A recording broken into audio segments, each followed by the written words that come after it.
वहाँ के समृद्ध होने का सबसे बड़ा कारण था विदेशी व्यापार। जो विदेशी व्यापारी आते थे ज्यादातर दक्षिण भारत के साइड में आते थे, जिसकी वजह से वो राज्य काफी पहले से ही समृद्ध थे।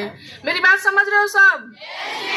समृद्ध होने का मतलब कि उनके पास व्यापार था, पैसा था, जिसकी वजह से अंग्रेज सबसे पहले दक्षिण भारत के राज्यों को अपने अंतर्गत करना चाहे, ताकि उनके पास पैसा आए और उस पैसे को यूज करके भारत के अन्य हिस्सों पर जैसे उत्तर भारत पर वो अधिकार कर सके।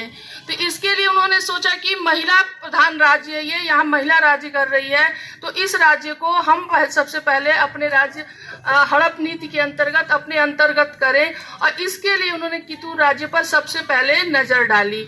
लेकिन जो वहाँ की महारानी थी, महारानी चेन्नम्मा, उन्होंने अंग्रेजों से बिल्कुल नहीं डरा, और उस समय उनकी स्थिति ऐसी थी कि उन्हें तलवारबाजी करने आती थी, उन्हें घुड़सवारी करने आती थी, और इसका कारण था कि वो उनको बचपन से ही घुड़सवारी और तलवारबाजी में रुचि थी। वो लड़कियों के साथ जब खेलती थी तो वो कहती थी कि नहीं, मुझे तुम्हारे जैसे खेल गुड़ियों वाले नहीं खेलने हैं, बल्कि मुझे ऐसा खेल खेलना है जिससे कि हम बड़े होकर के घुड़सवारी कर सके, तलवारबाजी कर सके। वो देखने में भी बहुत सुंदर थी और तलवारबाजी करती थी, घुड़सवारी करती थी।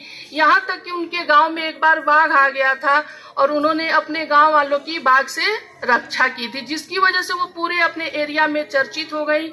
और फिर वहाँ कितूर के जो राजा थे, उन्होंने उनसे विवाह का प्रस्ताव भेजा और उनकी शादी जो है कितूर के राजा से हुई।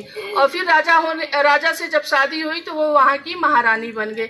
लेकिन शादी के बाद उनके 2 साल बाद उनका पुत्र हुआ, जो 6 या 1 साल के बाद वो स्वर्गवासी हो गया, जिसकी वजह से वो अत्यंत दुखी रही। तो राजा ने उन्हें मौका दिया कि तुम इतनी योग्य हो, राजा के हमारे शासन कार्य में हमारा सहयोग करो। वो सहयोग करने लगी, लेकिन उनका दुर्भाग्य रहा कि कुछ ही समय बाद राजा की मृत्यु हो गई।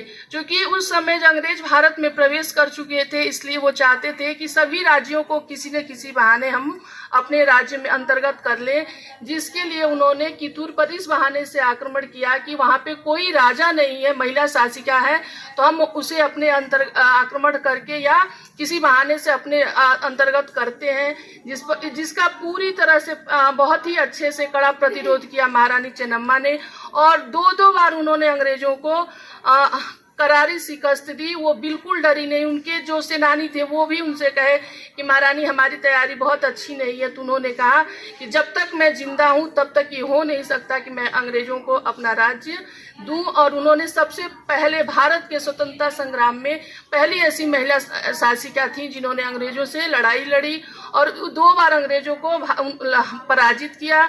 उसके बाद तीसरी बार उनके ही राज्य के कुछ लोगों ने उन्हें धोखा दिया, अंग्रेजों को कुछ गुप्त सूचनाएं दी, जिसकी वजह से वो पराजित तो नहीं हुई, लेकिन वो एक वीरांगना की तरह रही और 1826 में उनकी मृत्यु हो गई।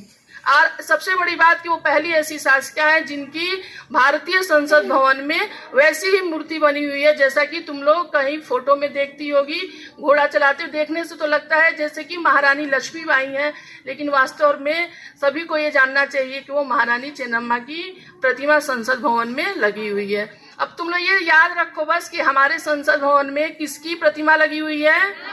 महारानी चेन्नम्मा की, जो पहली ऐसी महिला थी जिन्होंने अंग्रेजों का कड़ा प्रतिरोध किया और वो उसमें अंग्रेजों को हराने में सक्षम हो रही।